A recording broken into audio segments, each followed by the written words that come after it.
thank you all for coming. I'm delighted to host this evening's event with Adam Thierer. Adam started his career about 30 years ago in a little-known think tank called the Adam Smith Institute in Westminster. And from there, he's gone on to many other roles in the public policy and think tank world. But if we go back to 30 years ago, Adam actually wrote a report for the Adam Smith Institute called Judgment Day, which I think Adam found very quickly was able to change the nature of policy in the UK. It was quickly influential in policy and actually changed the law at the time. And at the age of 22, you were on the BBC calling in from Chicago. So I had a quite good start to his career in public policy. And the talk tonight is somewhat connected. So Judgment Day, as you can see the cover here, it's in pink and hot green. Pink. Yeah, look at that. Because Matson wanted the covers at the time to be a little bit more vibrant, to stand out in the drab and grey of Westminster. I think Adam might have been a little bit reluctant about I tried to veto it. I failed. It did not work. Matson's rule of law in the Adam Smith Institute. And so the subject today is in some way connected to Judgment Day, but this was a legal paper. Tonight is going to be much more about innovation and progress. And so this report, the title was inspired by the film Terminator 2 Judgment Day. And instead, we're going to be talking about artificial intelligence, regulation, and I think the culture and theory of progress and innovation. So with that, Adam, thank you so much for coming over from the US and over to you. Thank you, James, so much for that introduction. I appreciate it. Well, it is so wonderful to be here tonight. I really do appreciate the invitation. I got to tell you, 31 years ago, when I was just a 22-year-old Yankee punk and came here to finish one of my degrees, I was thinking about doing a parliamentary internship, and it didn't really work out. And I was talking to my faculty advisor, what do you want to do with your life? And I said, I don't know yet, but tell me about think tanks and like the role of ideas in the UK and how to advance them. I'm like, well, you should talk to some folks at the Adam Smith Institute. And I did. And luckily enough, my faculty advisor at the time got me an interview. And Matson took me to the footstool, toadstool, something like this. I think I'm right about this. And had a wonderful lunch, told me all about the wonderful things that ASI did. And within hours, I was working at ASI. I think it was fairly quick. And it was a life-changing moment for me. Because what Matson and Eamon did for me, and that I've tried to do throughout my 30-year career, is to give young people inspiration and opportunity, to give them a feel for how ideas really can change the world when you put your mind to it. And they gave me enormous opportunity in my very brief time here, only really about, I think, 4 or 5 months. I was here in 1991. And when this report, when Matson gave me a couple of ideas for papers or studies to write, and I came up with this one on alternative dispute resolution reforms, I was just shocked to see how quickly it was introduced into Parliament as a proposal, and then very quickly the Major administration was interested. And I was on BBC as a young man. I was 22 years old. I was like, ideas really do change the world. And then I went back to the United States and have done nothing for 30 years of significance. Accomplished absolutely nothing. Of course, in a parliamentary system, you really can get things done quicker if you get the ear of the right person in power. And so I believe it became law shortly thereafter in 1992. And it was an amazing experience. But what I got from my time here at ASI was, again, that feel for the power of inspiration and opportunity that I've taken and applied to my life in my 10 years at the Heritage Foundation, my 5 years at the Cato Institute, 12 years now at the Mercatus Center at George Mason University, where I mentor a huge number of econ students who are getting their master's and PhDs in economics, and always trying to find ways to give the next generation of thinkers inspiration and opportunity to go out and change the world for the better, for liberty. So thank you, Eamon, Matson, for what you did for me. and everybody else in this room. It's really important. So when I left ASI, the most important thing that Eamon and Matson did for me is they gave me a recommendation to talk to Eamon's brother, Stuart Butler, at the Heritage Foundation. And so Stuart was running the domestic policy program at the Heritage Foundation at the time. Granted me an interview. I flew out, and within a week I had a job at the Heritage Foundation. And it was an amazing experience for me working for Stuart, who helped Matson and Eamon found ASI long before that. And Stuart and I one day were talking in 1993 about my career and what I was going to do with it. He's like, Adam, what do you want to do? Where do you see yourself being in a couple of years? And I said, well, as you know, Stuart, I've started a degree program, an MBA with trade theory applications. I want to be a trade guy. I want to be like Adam Smith. I want to defend free trade and free enterprise. We were doing, this was the time of GATT, WTO, and it was the heady days of really important free trade reforms. And he says, oh, we've got far too many people doing that. So find something else to do. And I'm like, well, that would have been a better thing to know before I started a degree in trade theory. He's like, yeah, fine. But you can apply that in other ways. What else interests you? And I said, and I literally said this to Stuart, I said, have you ever heard of this thing called the internet? And he says, no, tell me about it. And I did. And he says, well, it sounds like a fad. But anyway, if there's something there, go for it. And so I said, okay, I'll need a connection to this thing called the internet. And so I petitioned to be the first person at the Heritage Foundation in 1993 to get a connection to the internet. And I was denied. I was denied on the grounds that it was unnecessary. And it seemed, again, to be like a fad, and it wasn't going anywhere. And I said, no, I think there's probably something to this. And indeed there was. And I became, really just by sheer luck, right person, right place, right time, to be one of the very first internet policy analysts in Washington, D.C. And Heritage Foundation, specifically Stuart Butler, gave me inspiration and opportunity to go out and seek to do bold new things in a whole new horizon, like an area that's been untouched, internet policy. Now, of course, everybody's got an internet policy analyst, whole teams of people and everything else. But I was there on the early days of it, and I got started, and now 30 years later, 10 books later, countless boring law review articles later, I'm still doing it. And what I've learned in this period, and what is reflected in my work and my recent books, is that when you start to think about all the fights we have over technology and innovation policy and about progress writ large, you really start to realize there's a pretty stark conflict of visions in the world of innovation and progress, to borrow a phrase from one of my favorite economists and political philosophers, Thomas Sowell. The conflict of visions about innovation comes down to what sort of policy default we are going to have in place when we think about new emerging technologies and sectors. One of the defaults is very well known because it derives from the field of environmental law. It's the precautionary principle. It's the idea that new innovation should essentially be greeted with a bit of suspicion, that in fact, innovation and innovators should be treated as almost guilty until proven innocent, and that we should put a red light up and say, whoa, slow down, be careful. Let's evaluate whether or not this new technology serves some sort of a public good or public interest. So what I found is that there was always an antithesis to this, a different perspective or default policy, but we didn't have a really good name for it.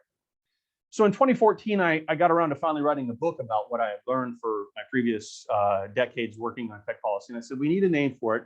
And so I decided to use a term. I did not coin this term, but I tried to get people to focus on the term permissionless innovation as the antithesis of the precautionary principle, for lack of a better term. There are other terms. James, in his excellent study on AI policy for ASI, uses the term proactionary principle, which is another term that philosophers like Max Moore and Kevin Kelly have utilized as an antithesis to the precautionary principle. So what is the proactionary principle or permissionless innovation? Well, it's a green light for innovation. It's the idea that innovation and innovators should be treated as innocent until proven guilty. That we should give new ideas and entrepreneurial activities the benefit of the doubt and generally allow them to go forth until such time as we find some compelling reason to stop them. This conflict of visions I find again and again and again in every single new technology, emerging technology sector that I cover.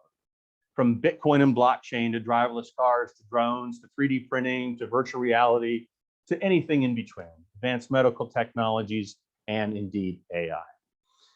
And so we get to AI, which is probably the most important sort of general purpose technology of our time.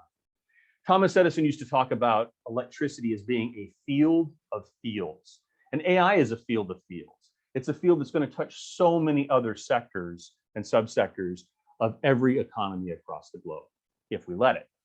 And so when you look at the AI policy landscape today, you see the voices of the precautionary principle rearing their heads and saying, stop, stop, stop, stop, stop.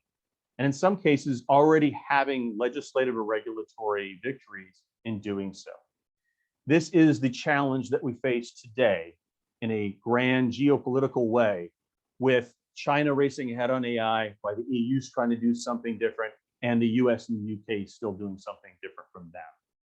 But I think there's a lot of commonality of approach in terms of the way the UK and the US are currently approaching AI policy relative to Europe and to China. Now, I'm not going to spend a lot of time here tonight talking about the industrial policy side of these debates about AI, but it's an important one, something I've done a lot of work on recently, because after I left ASI, I was doing not only trade policy, but a lot of industrial policy. And industrial policy then faded away and became dormant for a while, almost became like a bit of a joke. People would say industrial policy, oh yes, well, think of all the failures. But now it's back with a vengeance, and everybody's got a grand plan for how they're going to micromanage innovation into existence. It's what Matt Ridley calls the creationist theory of innovation, that the state is the one that gives rise to all these great new entrepreneurial sectors and ideas, when in reality, it's private entrepreneurs and innovators and investors, right?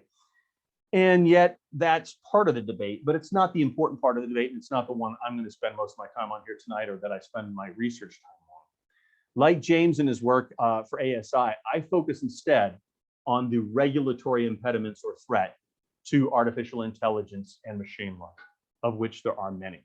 We could just go down a short list, and it's a really much longer list than this, but you can think about the economic potential barriers in terms of labor disruption and things like this that people want to regulate on. And James's paper spends a lot of time on that, and I'll talk about that in a moment. But there are many, many other types of fault lines in the debate about how we should apply a precautionary principle-based policy to AI. One would be privacy, another would be security, another would be safety, broadly based, maybe even things like intellectual property. And you could go on down the list. We can get finally to a category, a broad category called existential risk, of which there's been a great deal written. But the problem in the AI field, going back to the work I've done on permissionless innovation, is that it begins with the premise that things are going to go horribly wrong, and that we should basically use as a basis of public policy hypothetical worst case scenarios. And as I pointed out in my book on permissionless innovation, the problem with making hypothetical worst case scenarios the basis of public policy and then regulating to stop each and every potential hypothetical worst case scenario is that a great many best case scenarios will never ever come about. That it's only by allowing trial and error experimentation with new and different ways of doing things that we learn, that we become more resilient, and that yes, we do find ways to address the legitimate risks or errors that do come about, mistakes that are made when we innovate, because there are serious problems that come along the way when we innovate. But we shouldn't begin with the premise that everything is going wrong, with the Chicken Little mentality that the sky is going to fall all around us if we allow any sort of innovation to happen. So in the field of AI, where does this play out the most these days? Well, traditionally, and James's paper does a nice job of going through this history, traditionally, it's been economic disruption that has been the fundamental driver of opposition to technological change, and specifically to automation, right?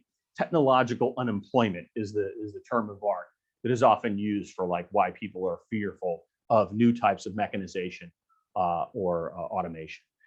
James's paper does a really nice job of walking through that history and why it's so wrong, and how again and again humanity has faced this same problem of technological disruption in the field of labor markets and skill sets, and yet found ways to prosper, find new skill sets. find ways to grow new jobs and new opportunities. You know, there was a time in the 1950s when we had a whole field, a whole profession called calculators. They were actual human beings that did the hard math for governments and for businesses. And then mainframes came along. And in very short order, the calculators became machines. And by the end of the 1970s, of course, calculators became little things you put in your pocket, and then eventually they were on your wrist as a watch, right? Now, what happened? Were all of those individuals put out of work? Was that the end of the human labor? No, they went behind the machines. They were the people that made the machines. They're the people that programmed them and refined them and made them better. They became the computer programs that led the computer digital revolution of the 1980s, 1990s, right? Likewise, we've had professions where we've just changed what we mean by a certain term of art. Think about the field of bank teller. I mean, there was a whole fearful world of panic about what was going to happen to bank employees with the rise of automation and the sort of disintermediating effect of new financial instruments in the 1980s. There was quite a bit of panic about it. And indeed, you know, bank tellers' jobs changed pretty radically. But at the end of the day, we have more bank tellers than ever. They're just doing different jobs. They're not sitting there handing out cash anymore, right? They're creating new financial instruments, other types of new financial technologies and services. So their jobs changed, even though the titles may have not. I did something when I wrote my book on permissionless innovation. I went back to the early 1980s and I looked at early BLS, Bureau of Labor Statistics reports in the United States. It said, here are the jobs and skills we will need in the future. This was done in the Reagan administration, by the way. This wasn't done in a Democratic administration. It was done in the Reagan administration, 1982. And they had all this long list of things they thought we would need, some of which they got right, but it was very generic. And then I compared it to an actual list 40 years later of the hottest jobs in America. And the problem was the jobs on the modern list weren't anything that someone in 1982 could understand.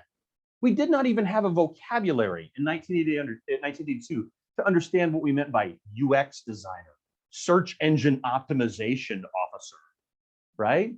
And so on. And the point is that new skills and new developments happen that ultimately fill in the gaps, because Milton Friedman taught us that human needs and wants are infinite, that there's always going to be something new and different out there that people want to do, and they will take skill sets developed in one realm and apply them to the next.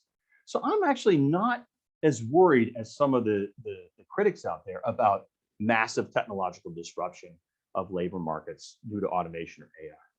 But where I think the critics have a better claim, and I think we need to do a lot more work in our movement, is when we get to more amorphous social concerns about AI involving privacy, safety, security, and so on.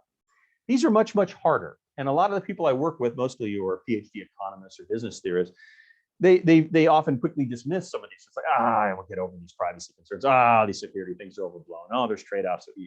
Like, no, there's something to a lot of these concerns. But it doesn't mean that we should automatically default to the precautionary principle because we're concerned about AI tracing us, tracking us, whatever else. I mean, there's other ways to deal with this. So what I've been trying to do most recently in my own work in a series of journal articles, long studies, and books is to develop an alternative framework of decentralized governance, or so-called soft law approaches, to addressing the very legitimate concerns people have about AI's effect on society in those ways that I just mentioned.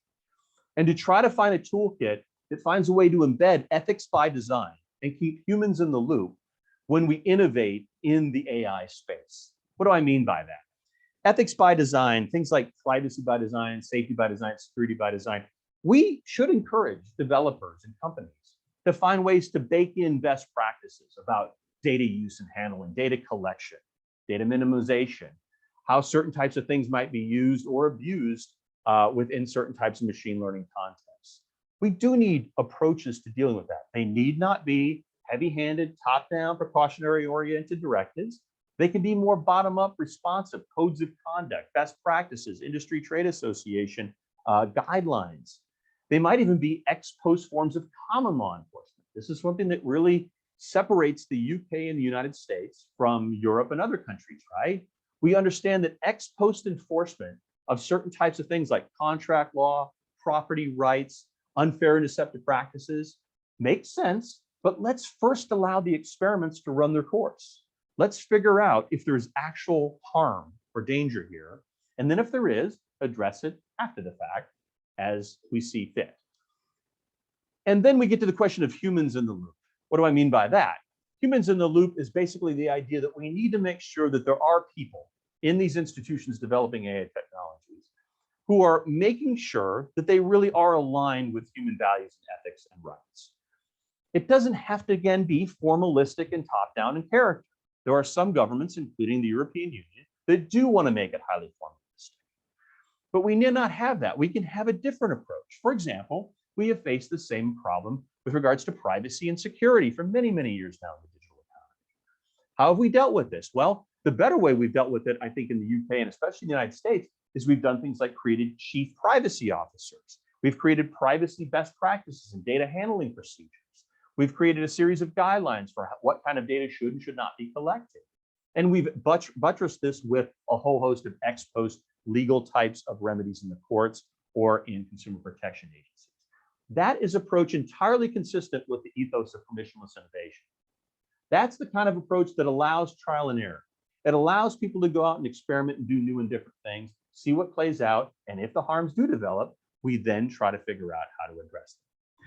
But we shouldn't begin with the premise, as unfortunately many in the European Union do, that all of this is bad and must be preemptively forbidden by law. We will graze into our technological crystal ball and figure out exactly what the harms are, and we'll make them verboten by a civil law list of all the potential, evils of the world, and we'll just stop them outright. To which I say, what has that done to Europe? One of the most amazing things I think that I've seen play out over the last quarter century in a transatlantic sense is how so many of the best and brightest companies and innovators from the European continent have gotten the hell out of there because of a really piss poor innovation culture.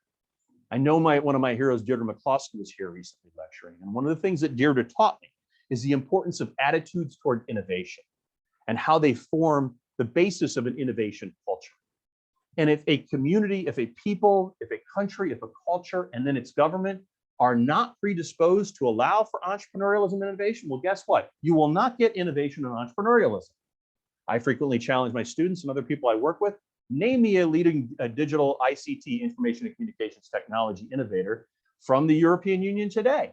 They really struggle to name. They come, Skype and a couple of others, sure. But the reality is that the best and brightest, unfortunately, had to leave Europe, and specifically the investment had to leave Europe, because the innovation culture stunk.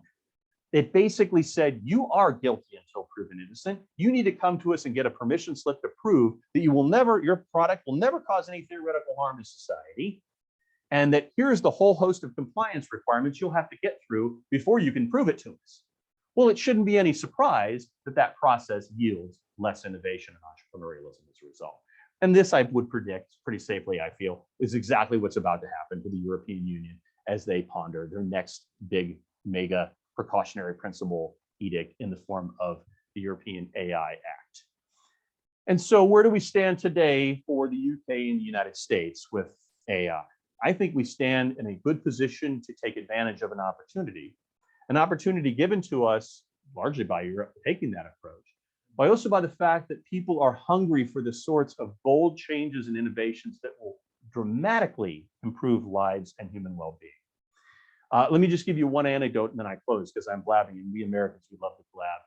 I'm always reminded, I used to tell this story, one of my favorite movies is Monty Python's Meaning of Life. And there's that end scene where the Grim Reaper comes to tell everybody at the dinner they've died from eating salmon moose.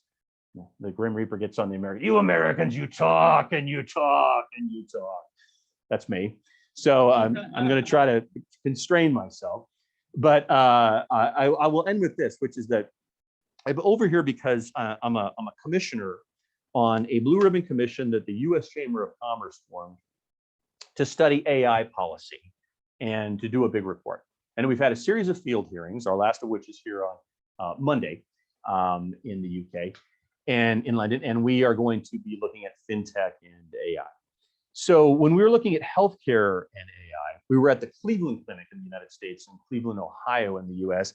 And this is one of the leading medical facilities in the United States and indeed in the world. And we were hearing from the head of the Cleveland Clinic and a whole host of scientists and researchers there who are using AI and machine learning in real time to change patients' lives for the better. And Dr. Mihailovich, the head of the Cleveland Clinic, was telling a story about how when he started out in the practice of medicine in the 1980s, that the amount of aggregate medical information, a corpus of medical information in his field, was doubling, people estimated, roughly every 7 years. Today, he says it's doubling every 73 days. And he said the only way we take advantage of that huge new body of information that we're gathering is through the power of machine learning and artificial intelligence. He and his staff of scientists and researchers then went on to tell our commission about all the stories of the ways they were already utilizing AI and machine learning to diagnose early detection of strokes, of various debilitating diseases, of Alzheimer's, Parkinson's, dementia, and so on, and finding ways to save people's lives or improve them in real time. One of my closest friends who runs a tech policy shop at the Arizona State University Law School recently told me a story about how his Apple Watch informed him in real time he was having a heart issue. He was having some sort of heart issue, that irregular heartbeat, an arrhythmia of some sort, and he called his doctor, said, "You should go to the ER immediately." He did, and the ER doctors told him he was probably within hours of death, if not for the fact that his watch informed him he was having an issue. So when the detractors of AI tell me about, like, oh, it's anti-human, it's evil, I'm like, let me tell you about my friend whose life was saved by wearing an Apple iWatch. Let me tell you about the Cleveland Clinic doctors who in real time are telling patients how to improve their lives and to save their lives, to diagnose serious ailments or problems or pathologies before they become chronic and deadly ones. This is the overwhelming power of artificial intelligence and machine learning to change our lives for the better. But it begins with an embrace of the idea of permissionless innovation over the precautionary principle, and an understanding that it's only by giving people opportunity, giving investors, giving innovators and others opportunities to go out and change the world for the better, that we actually get that world at the end of the day. So with that, I'll wrap up, and I'll be happy to entertain some questions and hear some ideas from you about AI. For those really insightful remarks. I think if you take two things away from the talk this evening, one is there's a massive inconsistency between our desire as a country and the European Union's desire as a bloc of countries to become a leader in AI, become a leader in innovation, and the way that they handle regulation and handle those countries, handle policy. And the second one, which I think is really important, we've touched on it multiple times, so I just want to really ram it home, is the difference between permissionless innovation and the precautionary principle. And next time you see a government minister, or if you have a policy role, an idea comes forward about how to handle a new technology, just think back between those two options: permissionless innovation, trusting innovators until harm is done, and fostering a culture where innovation is possible, versus one where we treat every innovator as guilty by default. We've got time for a few questions, and ASI staff, do stop me if we've taken too many questions. But Eamon, do you want to go first? You're the first. Just a second. A few guys in Wuhan were a bit sloppy with their procedures in laboratory, and the whole world has been trying to hold the results. Now, is that not an analogy with AI? That we have to be extremely careful, because this thing will just get out of hand so quickly, and on such a massive scale. It's a fair question, and it embodies the field of existential risk, of which there's a lot of research being done about what do we mean by existential risk as it pertains to machine learning and artificial intelligence. And I think it's worth asking some hard questions about how we want to address the most serious forms of existential risk that might involve AI, and specifically robotics, and things like killer robotics, or what are called LAWs, lethal autonomous weapons systems, and also AI uses by law enforcement, things like biometrics and facial recognition. These are hard questions. I don't deny this. I spend a lot of my time in research answering them. But here's what I do know. I do know that some of the regimes that people are suggesting are not sensible. Nick Bostrom, who's done a ton of work on this at Oxford University, talks about in his book on superintelligence and his work on vulnerable world hypothesis, the idea of having essentially a global surveillance system to monitor in real time people's uses or development efforts in the field of AI on the theory that there could be catastrophic harms that come out of it. Well, that's just substituting one type of risk or harm for another. We're talking about real-time global Orwellian surveillance, and who knows exactly who's doing that, right? But there might be other steps we could take. For example, I was asked to sign on to a petition to stop killer robots. I said, hey, I'm all for that. I don't kill robots, I like killer robots. I want to stop that, but what does it mean? Because the petition basically said that a lot of democratic governance should cease doing any sort of serious investigation or research into like lethal autonomous systems. Well, that's a terrible idea, precisely because the Chinese and the Iranians and others are probably doing it. We need to be able to match our adversaries' abilities, or at least understand those abilities. Now, what else could be done? Because there still might be problems, and I think we have a model here. We know from the last 50, 60 years in the field of chemical and nuclear weapons that we need global efforts to constrain worst cases. We have the Geneva Convention, we have the Nuclear Non-Proliferation Treaty. Say what you want about them, we've stopped worst cases from happening, but one could reasonably argue that that was simply because it's really, really hard to possess and refine uranium into a product that's going to kill a lot of people. And chemicals too are sometimes hard to produce. So the problem with AI is it's more diffuse and it's digital in nature. And so this is going to be a legitimately hard problem. And I'm open to having treaties and frameworks for dealing with this. But let me say something that I think is the ugly truth in this reality, which is that when somebody does get closer to developing something that is truly a weapon of mass destruction that involves AI or machine learning, it's probably going to come down to some sort of bilateral, unilateral action by a coalition of the willing. We've already seen this play out with Stuxnet, with the Iranians, when the Americans and the Israelis clearly did something to disrupt the Iranian nuclear program, right? I'm not comfortable saying that because it's not the approach I usually take, but are we going to rely on the UN to do this? The UN who recently put like North Korea in charge of like taking a look at nuclear compliance issues? I mean, please, you know, the UN's a joke in this regard. So this is, I think, the single hardest question about the future of AI innovation.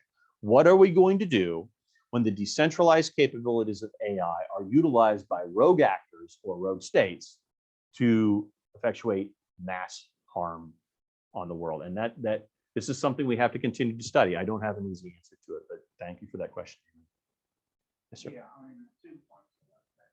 I mean, there was, I think, Bill Gates and I believe Martin Ford in Rise of the Robots. Isn't there a point in the future where AI will actually be able to think for itself and it will reach a point where it will want to make decisions on a par with a human being, a bit like the cyborgs? At some point in the future, could we not? Is that not a dangerous point? And the second question I have is the morality element. Like, if you have an autonomous car and it causes an accident, who is liable? How do you think we will? Sure. Wonderful questions, and I want to invite James to jump in here too, because I know he's done a lot of thinking about this. I'm not trying to pass the buck on to you, my friend, but I do have lots to say on this issue. So on the first question, what you're talking about is AGI, artificial general intelligence, or strong AI or super intelligence. We're not there yet. We're not even close to it. And most serious AI scholars and experts and engineers basically point out that like this is not the serious short-term concern we should be focused on. It is, however, the concern in a lot of people's minds because pop culture has put it there. You know, everywhere you look in the field of science fiction, my wife Renee is here, so she's going to laugh when she hears me say this because we're always. I basically stopped reading science fiction because it's just dripping with dystopian dread about the horrors of technology. You know, technology is never the good guy in any plot of a movie, television show, or book. It's always a villain, right? And we have been sort of conditioned to think like the Terminator scenario is right around the corner or something else. And the reality is that the bigger problems in the field of AI today, and the ones that I'm more focused on in my work, is basically the narrow AI questions about what are we going to do about like these drone applications or these fintech, AI products or driverless cars, which leads to your second question. So what are we going to do about driverless cars and these sorts of things? Well, I think there's a liability angle to all this for sure. And I think the most interesting thing that's going to happen from a law and economics perspective in the field of driverless cars and a lot of other autonomous fields is you're going to see, if we allow it, the courts and the common law start to adjust to try to figure out a more efficient way to address harms that develop as we transition from human operated or driven kind of machines to machine operated ones. And so I could get into a whole dissertation about least cost avoider principle in the field of law. There's like a whole bunch of people who spend nothing but time thinking about that question. But I'll say this, the liability system in the UK is better able to address this than the liability system in the United States, where we've got an overly litigious trial lawyer bar that basically sues at the first sign of trouble, and we do not have a loser pays rule. And we have really bad evidentiary standards about what constitutes harm because we've got a lot of junk science in our courts. And so this is where America could really derail our autonomy experience with bad law in the place where I most want law to develop, which is the courts. So that's a bit of a contradiction in my own thinking about this because I prefer to use the common law, but we know in many other contexts the common law has ultimately undermined innovation because of those problems of lack of loser pays, bad evidentiary standards. But in the end of the day, I think and hope that we will sort that out that way as opposed to heavy-handed regulation. James, did you want to add anything on that point? So on both of those, I'll add a tiny bit. So basically, I'm going to take a pragmatic stance. So on the dystopian issue, it is a difficult intellectual issue. Let's segment that from the wider usage of AI, which is very, very far away from artificial general intelligence. So I implement AI in my current job and in past roles, and it's amazing how difficult it is to do like a basic IT project in an organization, and particularly a big bureaucratic one or a government department. It's really, really difficult even to do implementation of technology that's readily available today, let alone like a machine learning model that uses data from some databases that gather over the last 5-10 years. It's really, really difficult to implement something really basic in government. So they're miles, and in a business, they're miles off from doing anything like that. And there's a huge amount of untapped value that our government and our businesses can achieve through embracing artificial intelligence at a much greater rate and a much greater scale than they do today. So apply a bit of pragmatism there, rather than citing this extreme case, which we should think about and we should devote intellectual energy to it. Don't let that get in the way of the massive improvements we could bring to our lives today. So we take the example of taking imagery in a hospital and using that to detect cancer faster. Let's not allow the extremity to block us from doing that and doing that at pace to improve cancer outcomes. Let's not do that. The second point, again, pragmatic, so to driverless cars. Let's compare AI to humans on a like-for-like fair basis. Let's do a cost-benefit analysis. Human drivers are really, really bad. Human drivers get tired, they get drunk, they take drugs, they get distracted because they got kids in the back of the car, and they crash and they kill other human beings. Driverless cars have their problems. They have unique problems that are different from the human ones. But why don't we compare them on a like-for-like basis? Let's do a cost-benefit analysis. Let's say, and I don't have the latest data, it's constantly evolving, but let's say that today driverless cars in some situations, particularly in towns and cities and in normal weather conditions, are actually safer than human drivers. Would it not be worth moving to more of those? Even though they will kill some people. So a driverless car that has a lower chance of killing a human driver drives outside the ASI and runs one of us over, runs me over on the way out. Terrible. I'm really not happy with that outcome. But I'm glad that there's a driverless car there because my probability of dying was lower. And I think that's how we need to think about these problems, is do a cost-benefit analysis, be pragmatic, and compare the world of today rather than the utopian future that isn't possible. And that's why we need permissionless innovation. Because if you take the precautionary principle, you have to say the car has no chance of running James over as he walks out of the ASI. If you take the more permissionless innovation approach, you say, let's evaluate it based on its merits. Let's do a cost-benefit analysis. Let's see what it's really like. Let's compare those two results. We find, well, actually the chances of me getting one over much lower. Therefore, we should go with, we should allow driverless cars on those merits. And jump in. Also on that point, our fellow mental health wrote something on this very subject, and we were saying what you actually need is something like air accident system. That if a plane goes down, you don't look at who's to blame. You say, what was the problem, and how can we make sure it never happens in the future? And he thinks what will evolve. Yeah, I think that's right. Just to put a fine point on this in terms of statistics, I don't know what the statistics are for the UK, but every single day in the United States, 6,500 people are injured and 100 people die in automobile accidents. 94% of them are attributable to human error. This year, we reached a 13-year high of traffic fatalities, over 42,000 deaths. This is a staggering death toll. This is a public health catastrophe. If we can do anything to move the needle in the opposite direction, we should be doing it and doing it now. We have the technology to do it, but it's being held up as precautionary constraints. Another question?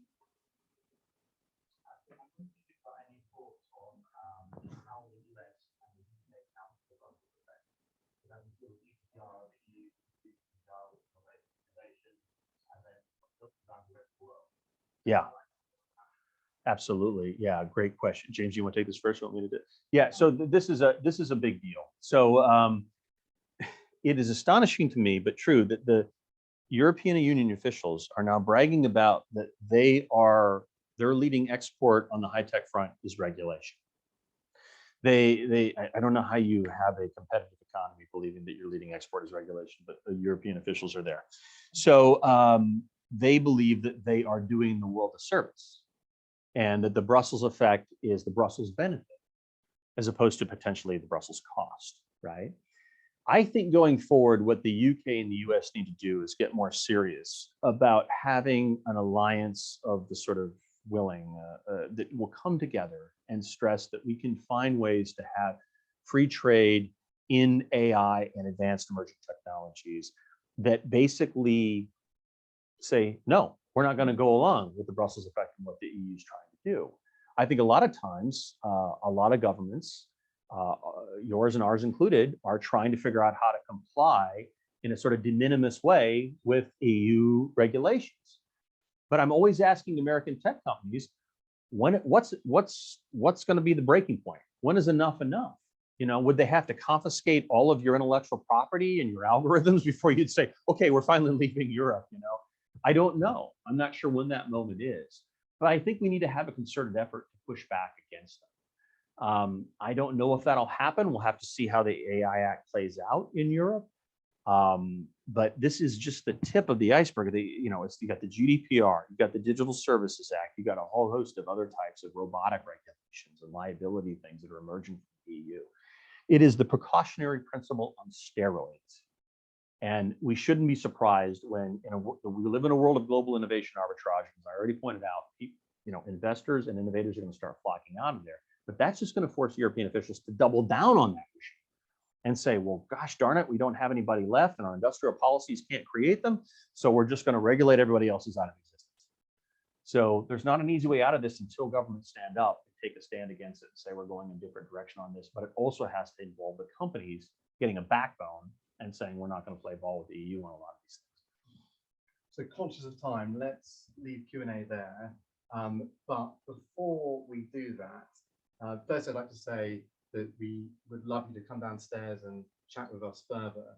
But also, Max here has a small gift to present to thank Adam for speaking to us today. So you'll be honest. Oh, look at this. Read the label. A spirit of the invisible hand. That's wonderful. Well, thank you so much. One level back, not for mercantilists, socialists, or bureaucrats. That is wonderful. Thank you so much. I appreciate it. Thank you, Eamon. Thank you, Madsen. I appreciate it very, very much. I remember when I left in 1991, they gave me a mug to drink ale out of, inscribed with my name, and it said, thank you for your time at the ASI or something. So maybe I will just pour this in the mug you gave me in 1991.